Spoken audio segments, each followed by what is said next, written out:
Hello. So today I wanted to have a quick game of Balatro and chat about alcohol.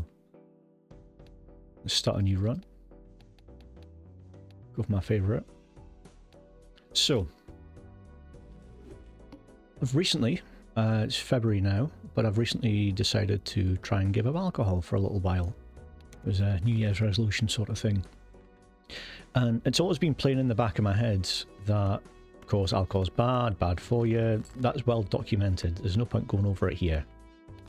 But just generally, it's got to the point where my sleep is more valuable than having a good time using alcohol. So I've tried out these non-alcoholic beers, and it kind of dawned on me that it's perfect for the nighttime because there's no alcohol, so it's not going to affect your sleep. There's no caffeine, which most soft drinks have got in.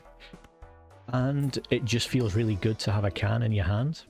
It's satisfying. I mean, that's one of the joys of drinking, is having the can or having a glass of beer where it's like a full pint and it feels like a big substantial amount of alcohol. Yeah, it's tactile. That's the word I'm thinking of. And I think that when you look over the world, everybody claims they're the biggest drinker. I mean, Australia's famous for drinking. You've got goon boxes and all that sort of stuff. The UK is famous for drinking. You've got the lager louts and the pub culture.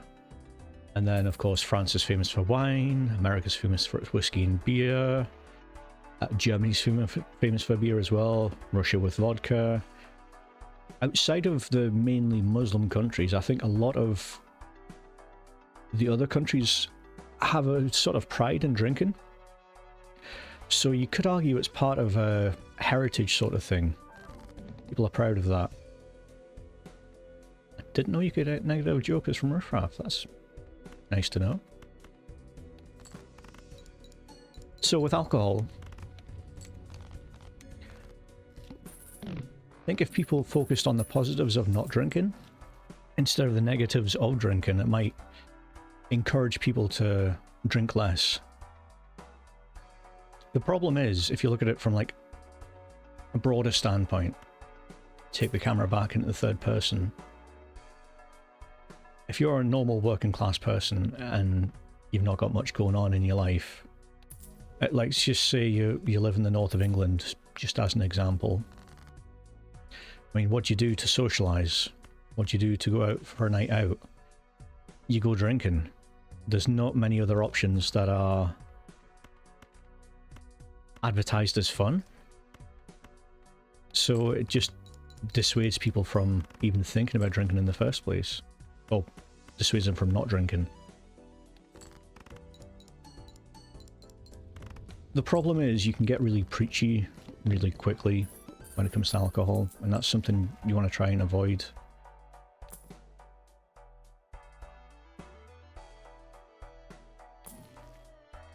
Let me think about this.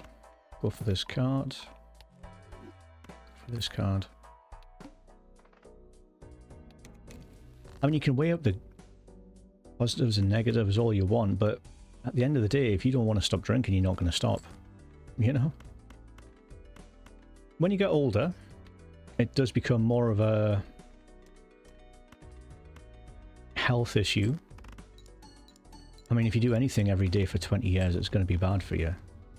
Or you're becoming an expert at it. One of the two.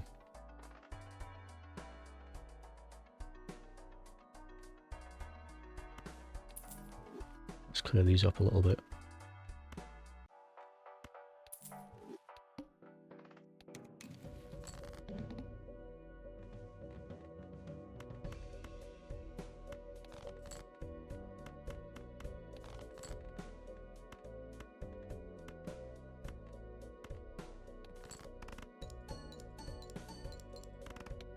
Now, trying to think about alcohol here, and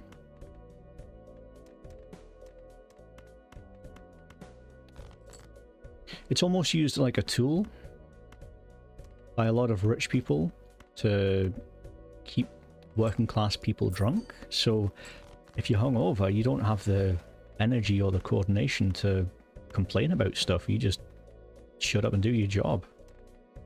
It's kind of sad in a way.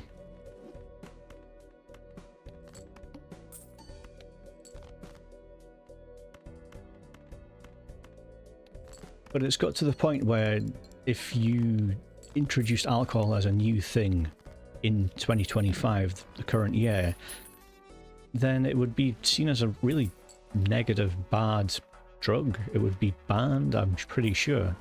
The only reason it's lasted so long is because it's a hangover, if you'll pardon the pun.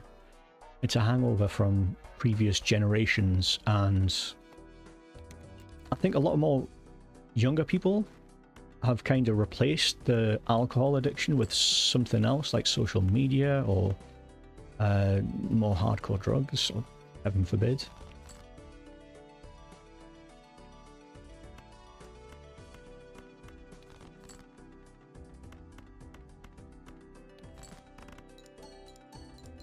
I mean, it's like smoking with cigarettes.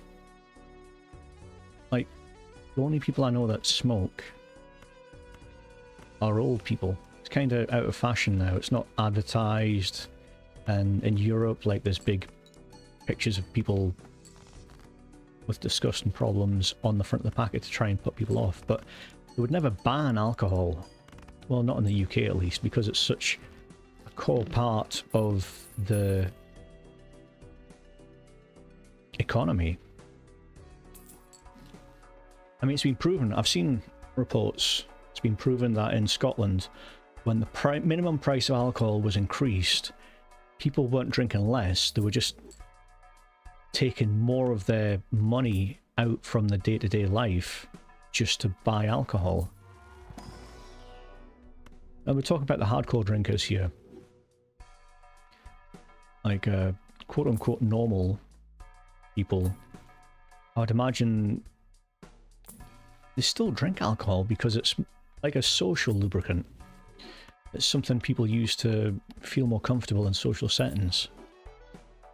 So maybe stopping drinking kind of requires a bit of internal growth, where you kind of feel more comfortable with yourself and being yourself around other people.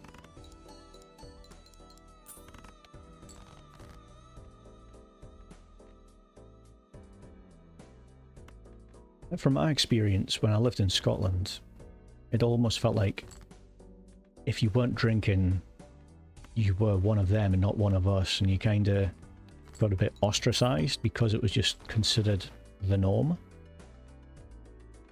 If you don't drink, then you consider yourself better than everyone else, which is not true. Anyone that stopped drinking for a while can testify that. It doesn't come with an automatic sense of superiority. It just, if anything, makes you feel a little bit more outside of social circles.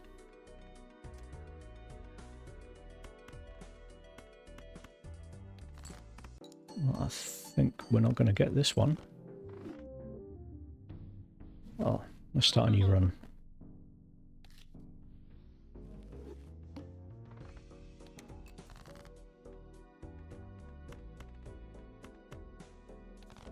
So to say all alcohol is bad is a knee-jerk reaction. I think everything's okay in moderation, but it reminds me of Jake the Snake Roberts, this old wrestler from the early 90s. He was a bit of an alcoholic, and there was a documentary about him recovering, sobering up. And one of the main things he said that stuck out with me, and this is probably quoting someone else, but I'll attribute it to him just because it's who I associate it with. He said, you can never have enough to drink, but one's too much.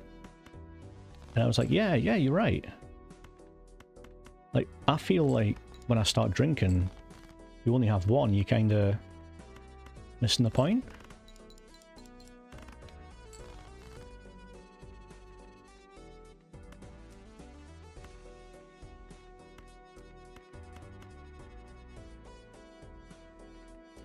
Hold on, let me just think about this here. Is a pair of aces going to be enough to get us through? Probably not.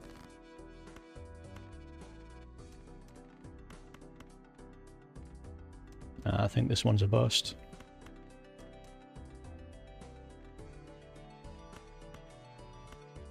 Yeah, we've got a pair of 4s. That's the most we can get. I'll maybe call it here. I mean, two fails in a row is not quite good, but this is the first time I'm trying to experiment with talking about one topic and playing a game at the same time. And if you've got any thoughts about alcohol and want to share your story about how it's affected you in your life, leave a comment. I'd be happy to listen to them. Anyway, thanks for watching and have a nice day. Bye.